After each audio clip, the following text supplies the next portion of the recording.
நான் வந்தது. 25 வருஷம் கழிச்சு பார்க்குறோன்னா உங்களை பார்க்க தான் ஆசையாக வந்தேன். ஆனால் என் பிள்ளைங்க இன்னும் வந்து பார்க்கல. என்ன கேர்ள்ஸ் நிறைய பேர் வந்துட்டாங்க. அதோட முக்கியமான ஒன்று சொல்லணும், சசிகலா அவள் படித்த 2000 வெளி வந்ததுலேருந்து இன்ன வரைக்கும் கான்டாக்டில் இருக்கான். அவள் ஆடிட்டர், ரொம்ப பெருமை. என்னோட ஸ்டூடெண்ட் ஆடிட்டராக இருக்கார். அவள் படிக்கும்போது நான் அவளுக்கு வழிகாட்டியாக இருந்தேன். என் வீட்டுக்கெல்லாம் வந்து படிப்பா, அவளுக்கு கைட் பண்ணேன். ஆனால் வாழ்க்கைன்ற பாடம் வரும்போது எனக்கு நான் வழிகாட்டிப்பேன். நான் வாழ்க்கையில் சோர்ந்து போய் ஏதாவது பேசினேன்னா ஒரு தாய்மார் எனக்கு ஆர்வம் சொல்லக்கூடிய சசிகலா வந்திருக்காளான்னு தெரியல. எந்திரி சசிகலா என்னோட ஸ்டூடெண்ட், இன்ன வரைக்கும் அவள் தான் எனக்கு கைடு. இன்னும் சென்னையில் இருக்கிறா.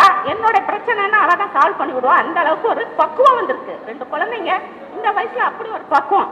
அது போல அனைவருமே எவ்வளவு பக்குவத்தில் இருப்பீங்க. அந்த மாணவர்களை நான் பார்க்கணும். என் பிள்ளைங்க வாங்க என்கிட்ட வந்து பேசுங்க மீட்டிங் முடிஞ்சதுக்கு அப்புறம். அவ்வளோதான் முக்கியம். இப்போ நிறைய நான் எவ்வளவோ இருக்கு இந்த மனசுக்குள்ள, அவ்வளோ இருக்கு சொல்ல ஆசைகளா இருக்கு. ஆனால் எனக்கு நேரம் இல்லை. சொல்லதுன்னா ஒரு 2 விஷயம் செக்ரட்டரி பத்தி சொல்றேன். நம்ம செக்ரட்டரி சொல்லாம இருக்கக்கூடாது. இவ்வளவு தூரம் வந்துட்டு அவர் வந்து தெய்வம். செக்ரட்டரி சார், ரேணுகா மேம், தலைவர் சார், பழனிசாமி சார்லாம் இந்த நவரசன்ற கோயில்ல வாழக்கூடிய ஒரு தெய்வங்கள். சொன்ன மாதிரி மகேஸ்வரி சொன்ன மாதிரி அவங்கனால தான் நான் வந்து உங்ககிட்ட நிற்கிறேன். நான் பேசுறேன்னா அதுக்கு முக்கிய காரணம் இந்த 25 வருஷம் வாழ்ந்தது எப்படி இங்க சம்பாரிச்சு நான் இங்க நிற்கிறேன்னா அதுக்கு அவங்க தான் காரணம். இந்த தெய்வங்களுக்கு நான் சாகர வரைக்கும் நன்றி கடன் பட்டிருக்கிறேன் நான். அதனால எப்ப யார் கூப்பிட்டாலும் நான் ஒடியாந்துருவேன். என் பிள்ளைகளை பார்க்க, எங்க தெய்வங்களை பார்க்கறதுக்கு நான் ஒடியாந்துருவேன். ஒரு சின்ன அனுபவம், செக்ரட்டரி சார் மீட்டிங் போடுவார் சொல்லுவாரு, டீச்சர்ஸ் அவ்வளோ பர்ஃபெக்டா இருக்கணும் டீச்சிங்ல. எப்படி சொல்லுவாருன்னா, the teachers before taking the class you have to prepare for 4 hours to take class for 40 minutes. 4 மணி நேரம் ப்ரிப்பேர் பண்ணேன், 40 நிமிஷம் கிளாஸ் எடுக்க. when you prepare for your classes you have to read line by line and you have to read between the line அப்படின்னு. அது எங்க இருக்கு between the line? அந்த அளவுக்கு டீப்பா நாங்க நாலேஜ் கெயின் பண்ணி வச்சுக்கிட்டா தான் நீ மாணவர்களுக்கு பாடம் நடத்த முடியும். இப்படி ஒரு தலைவரை நம்ம பார்க்க முடியுமா? செக்ரட்டரி சாரை பார்க்கவே முடியாது. அந்த அளவுக்கு மாணவர்கள் அவ்வளவு பிரியா இருந்தனாலதான் எங்களை நடத்துவாரு. ஒழுங்கா ப்ரிப்பேர் பண்ணிட்டு போய் நடத்துங்க அப்படின்னு. இது மாதிரி நிறைய கருத்துக்கள். ரேணுகா மேம் பத்தி ஒண்ணு நிறைய இருக்கு அனுபவங்கள். பாவம் டைம் இல்ல. ரேணுகா மேம் பொறுத்தவரைக்கும் அவங்க வந்து ரூல்ஸ்னா மிலிட்டரி ரூல், அகாடமிக் சைட்ல மிலிட்டரி ரூல். ஆனா லைஃப் சைடு எங்களோட பர்சனலா பார்க்கும்போது அவங்க தாய், எனக்கெல்லாம் தாய் ரேணுகா மேம். ஒரே ஒரு இன்சிடென்ட், ஸ்பெஷல் கிளாஸ் 7:30 வைப்பாங்க. மேக்சிமம் லேட் ஆயிடும். என் குழந்தை சின்ன பையலா இருப்பான், அவனை பார்த்து வர்றதுக்கு ஆள் இருக்காது. நான் ஓடியாடுவேன். கேட்டுக்குள்ள நுழைந்தது இப்படி பார்த்துருக்கேன். ஐயோ ரேணுகா மேம் இருக்காங்களா அப்படின்னு ஏற்றி பார்ப்பேன். அங்கிட்டு இங்கிட்டு ஏன்னா லேட்டா வந்து திட்டுவாங்கல்ல, சரின்ட்டு அவங்க இருக்க மாட்டாங்க. குடுகுடுன்னு ஓடி அந்த கிளாஸ்ல நுழைஞ்சிருந்தேன். பசங்க நம்ம பிள்ளைங்க காட்டி கொடுக்க மாட்டாங்கல்ல, டீச்சர் எல்லாம் காட்டி கொடுக்க மாட்டாங்க. அதனால வந்து அப்புறம் இவங்க 2 பண்றதுக்கு நான் பார்த்துருக்குறாங்க. பார்த்துட்டு கண்டுக்காத மாதிரி விட்டுட்டாங்க. 4வது நாள் அதே மாதிரி ஆயிடுச்சுன்னு வச்சுக்காங்க. வேகமா கிளாஸ்ல மேம் உட்காந்துருக்காங்க. பிரின்சிபல் மேம் கிளாஸ்க்குள்ள உட்காந்துருக்குறாங்க. எப்படி இருக்கும் எனக்கு யோசிச்சு பாருங்க. அப்படியே ஷாக்கு. மேம் வந்து திட்ட மாட்டாங்க. அதான் சவுண்டு அப்படின்னால அவங்க எங்களை மறக்கிறாங்கன்னு அதுலயே நாங்கள் நடுங்கிடணும். அந்த மாதிரி ஒரு மிலிட்ரி ரூல்ல ஸ்கூல்ல அருமையா கொண்டுட்டு போயிட்டு இருந்தாங்க. அப்புறம் ஒண்ணு சாரி, ராஜா மேம் கட்டாயம் நான் சொல்லி ஆகணும். ஏன்னா 25 வருஷம் நாங்கள் ஒர்க் பண்ணேன்.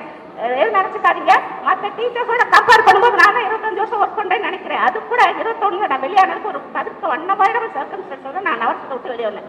எந்த ஸ்கூலுக்கு வேலை போகக்கூடாது, நவரசத்துல தான் இருக்கிறேன். ஏன்னா நவரசத்தினால வாழ்ந்தவன். அதனால நினைச்சேன். ஆனா தவிர்க்க முடியாத சூழ்நிலையில 21 நான் வெளியே போயிட்டேன். இல்லைன்னா நான் இங்க வரைக்கும் இப்போ நான் ஒரு டீச்சராக நான் உட்காந்துட்டு இருப்பேன். உங்களுக்கு வந்திருக்க மாட்டேன் நான். ராஜா மேம் உடனே மட்டும் நான் சொல்லிடுறேன்.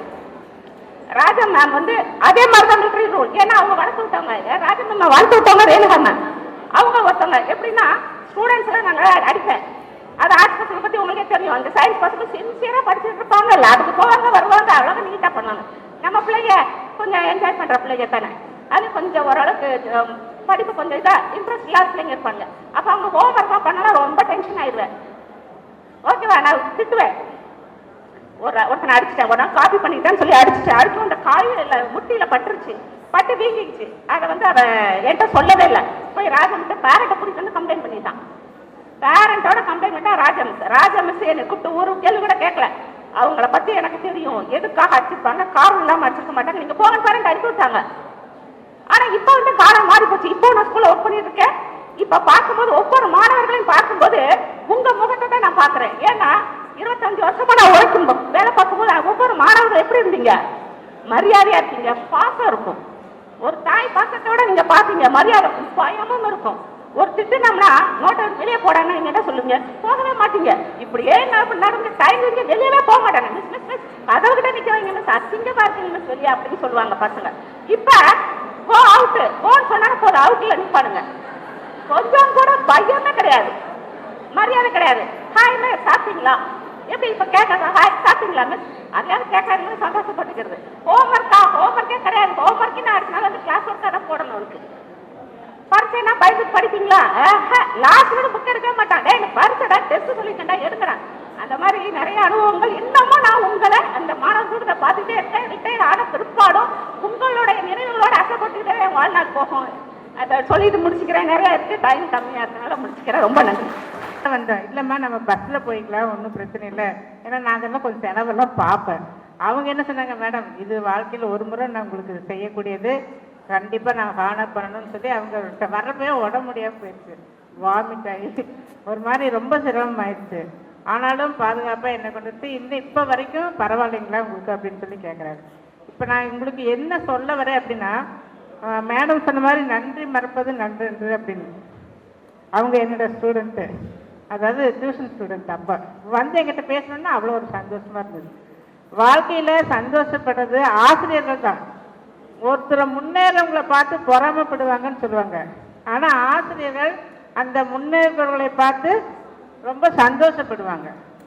நான் வந்து கவர்மெண்ட் இதில் வந்து ஒரு 15 வருடங்கள் தலைமையாசிரியராக இருந்தேன். இப்போ நான் ரிட்டையர் ஆகி 2 வருஷம் ஆச்சு. ஆனால் எனக்கு ஒரு ஃபோன் வந்தது.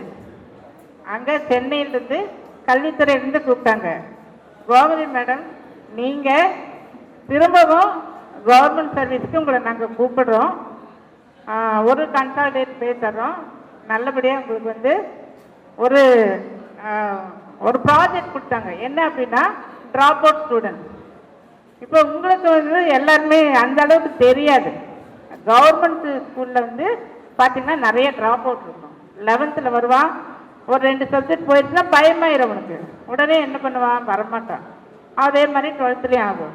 ஸோ அந்த மாதிரி ஸ்டூடெண்ட்ஸு நின்று போனவங்கள தேடி கண்டுபிடிச்சி 10th பேசிக்கில் அவங்கள வந்து நாங்கள் சேர்த்துறது.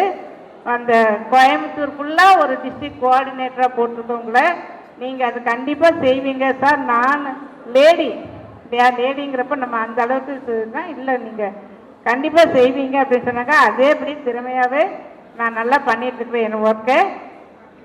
இடையில 2 இயர்ஸ் வீட்லேயே இருந்து சாப்பிட்டேன் தூங்கினேன் இப்படி தான் இருந்தேன்.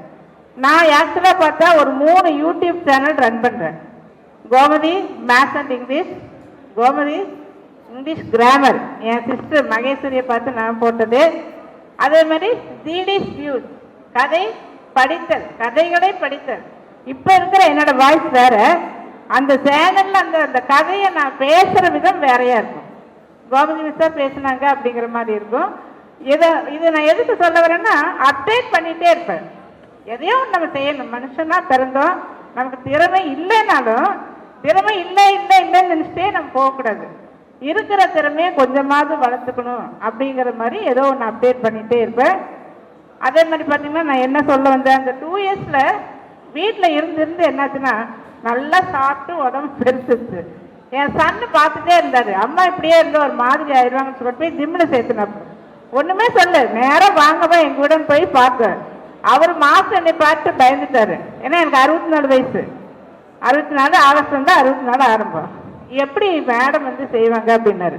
ஒரு 2 டேஸ் என்ன சைக்கிளிங் பண்ண சொன்னார். சார் நானும் வரேன் சார் குரூப்பில் அப்படின்னேன். குரூப்பில் எப்படி மேடம் நீங்கள் யூனிஃபார்மாக எல்லாரும் செய்வாங்க.